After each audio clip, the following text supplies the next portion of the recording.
Shalom. There's a timely message that's coming out of the portion of the week for us. You see, after the flood, after something so horrifying happened, there's a subtle message, the message of hope, the message of peace, that actually comes from a dove. Now, the dove brought an olive branch to Noach, and the olive branch was a twig that was dried up. After a year of a flood, there was nothing growing. But rather, the dove was saying to Noach, after such destruction, the question is not what happened, but what are we doing about it? Are we going to sit there getting drunk, sulking in our tears, saying who did this to us, playing the obvious blame game? Or are we going to do something about it? The dove is telling Noach, I'm going to rebuild. I'm going to build a nest for me and my family. I'm going to start over. I'm going to put the past in the past and move forward. I'm not going to ask lama, why, but rather lema, for what? This is the essence of Am Yisrael. You see, we were broken.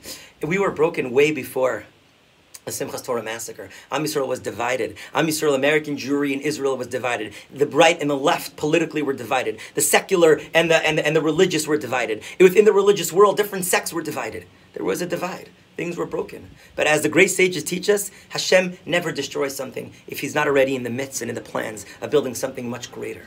And this is where we are right now. The message for Am Yisrael is not what happened a month ago, not even what happened a week ago, but what's happening right now. Is the message what happened to us and sulk in our sadness? Or is the message what are we doing about it? How are we rebuilding? How are we building Achdus, unity? How are we building unity between secular Jews and religious Jews? Between Haredi Jews and all of Klal Yisrael? Between Jews in the diaspora and Jews here, on the right, on the left. This is the message. Not what happened, but what's going to happen.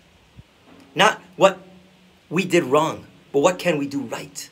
And this is the message of the dove to Noach. There's destruction, there's sadness. But the message of hope is that we're going to rebuild. And the mission statement for us is to rebuild a better world than we had before. We should be zocheh.